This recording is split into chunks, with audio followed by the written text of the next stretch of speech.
Bombo Police Report. Ating police report, mga kaumbo, dati pong drug surrenderer, stage ang sariling ina at sariling menor de edad na anak dyan sa may Pasig City, sa may Iloilo. Kaya pinamombo radyo Iloilo. Hinostage ng isang lalaking kanyang sariling ina at sarili nitong anak na isang menor de edad sa barangay Himati, Pasig City.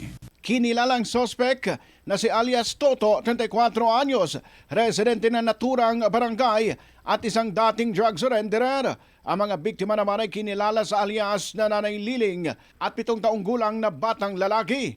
Sa panayam ng Bombo Radio kay Iloilo Police Provincial Office Director Police Colonel Bayani Razalan, sinabi nito na tumagal ng 3 oras ang kanilang negosasyon at operasyon bago na iligtas ang mga biktima. Kahit na nagtangkang tumakas, ay kalaunan mapayapang sumuko ang sospek sa mga otoridad. Sa pagsisiyasat sa loob ng bahay nito, na-recover ng pulisya ang isang KG-9 submachine gun, ilang magazine at mga bala ng 9mm at 45 caliber pistol. Pinuri naman ni Police Colonel Razalan ang mabilis at maayos na operasyon ng mga tauhan ng Pasig City Police Station at Iloilo Police Provincial Office. Hindi na niya nila pinalabas at sinabi na niya na pag may pulis na lumapit dito, papatayin ko itong nanay ko at saka anak ko.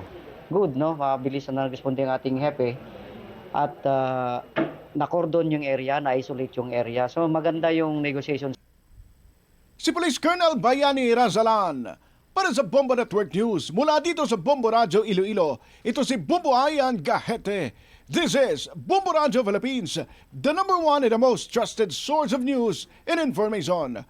Basta Radio Bombo! For the most trusted source of news and information, visit our website at www.bomboradio.com. Follow us on Bombo Radio mobile app, Facebook, YouTube, TikTok, and X, formerly Twitter.